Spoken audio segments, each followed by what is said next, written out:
ओम नमः शिवाय। नमस्कार दोस्तों, स्वागत है आप सभी का आपके अपने यूट्यूब चैनल खुशहाल ज़िंदगी में। दोस्तों 19 मई को है वट सावित्री का व्रत और इस दिन पूजा का शुभ मुहूर्त क्या होगा, व्रत कब खोलना है, आपको व्रत कैसे खोलना है, कब खोलना है, इस बारे में इस बार वट सावित्री का व्रत 19 मई को रखा जाएगा। इस दिन शुक्रवार है।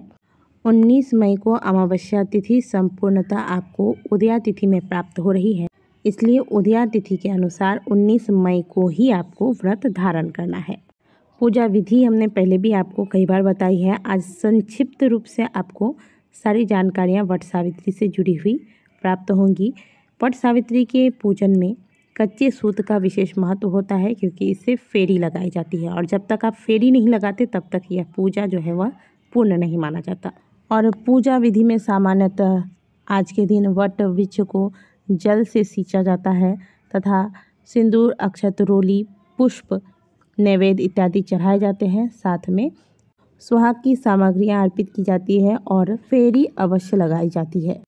और आज के दिन महिलाएं व्रत धारण करती हैं। व्रत का अलग अलग विधान है अलग अलग स्थानों पर, तो आज के दिन आपको किस प्रकार से व्रत रखना है ये भी हम आपको बता देते हैं। साथ ही व्रत कब खोलना है ये भी आप आगे जानेंगे। सबसे पहली चीज़, आप अन्य किसी व्रत में उठती हैं तो पहले पानी पी लेती होंगी। इसके बाद आप चाय की अगर आपको आदत है तो आप चाय वगैरह लेती होंगी, लेकिन इस व्रत में आपको चाय पानी तब तक नहीं पीनी है जब तक आप वट वृक्ष की पूजा करके फेरी नहीं लगा लेते। कुल मिलाकर कहें तो निर्जला रहने के बाद ही आपको यह पूजा करना है और वट वृक्ष की पूजा परिक्रमा करनी है। अब पूजा करना कब तक है, तो इस पूजन में जो शुभ मुहूर्त बताया गया है, दोपहर 12 बजे से पहले आपको वट वृक्ष की पूजा परिक्रमा कर लेनी चाहिए। लेकिन कुछ स्थानों पर ऐसी भी मान्यता है कि दोपहर 12 बजे के बाद यह पूजा की जाती है। तो अपने अपने स्थान में आप जहाँ जहाँ रहते हैं वहाँ जो मान्यताएं हैं उस हिसाब से इस पूजा को कीजिएगा। यदि 12 बजे के पहले पूजा करने का रिवाज है तो 12 बजे के पहले कीजिए, और अगर आपके यहाँ दोपहर 12 बजे के बाद ही पूजा किया जाता है तो आप इस प्रकार से ही 12 बजे के बाद ही पूजा करें। लेकिन शास्त्रों के अनुसार 12 बजे यानी कि दोपहर 12 बजे के पहले ही आपको वट वृक्ष की पूजा परिक्रमा कर लेनी चाहिए।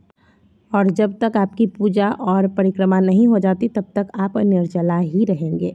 और जो गर्भवती महिलाएं हैं वो भी सुबह जल्दी पूजा अर्चना करने के बाद फेरी लगाने के बाद जल इत्यादि ले सकते हैं। इससे पहले जल नहीं लेना है। अब कई स्थानों पर प्रसाद जो आप चढ़ाते हैं फल वगैरह वो खाने के बाद जल पीने का रिवाज है। कई स्थानों पर चने जो आप भिगो के रखते हैं और इससे आप परिक्रमा करते हैं, इसी चने के द्वारा व्रत को खोला जाता है और फिर पानी पिया जाता है। और कई स्थानों पर जो वट वृक्ष के कोमल कोमल कपोले होते हैं उसको जल के साथ ग्रहण करके फिर व्रत को खोला जाता है।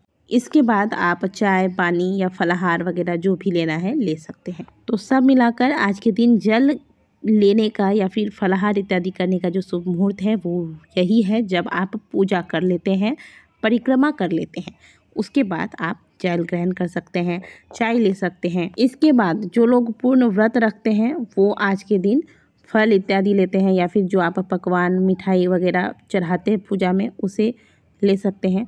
और कुछ लोग इस प्रकार से पूजा करने के बाद बिना प्याज लहसुन का सात्विक भोजन कर लेते हैं।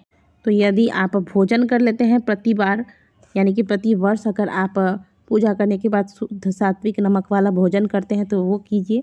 और अगर आप शुरू से ही पूर्ण व्रत करते आए हैं तो आप व्रत कीजिएगा। एक समय मीठा भोजन आपको करना है और फिर अगले दिन सुबह को व्रत का पारण कर लें। एक चीज़ आप अवश्य आज के दिन ध्यान दीजिएगा कि बांस के पंखे का प्रयोग आज के दिन पूजा में अवश्य कीजिएगा। कुछ स्थानों पर बांस के पंखे पर सुहाग की सामग्रियां रखकर दान की जाती है और वहीं कुछ स्थानों पर आज के दिन इस बांस के पंखे से वट वृक्ष को हवा दिया जाता है। सावित्री देवी ने सत्यवान के प्राणों की रक्षा के लिए बांस के पंखे से जब उनको हवा दिया था तो उस हवा में इतनी अधिक शक्ति थी कि यम के दूत उस हवा से छटे जा रहे थे, दूर जा रहे थे और उनकी हिम्मत नहीं हो रही थी कि वो सत्यवान के प्राण को लेकर यमलोक जा सके। इसीलिए यह नियम है कि आज के दिन जो आप पूजा में बाँस के पंखे का प्रयोग करते हैं। पूजा के बाद इसी बाँस के पंखे से आपको पति को भी हवा देना चाहिए।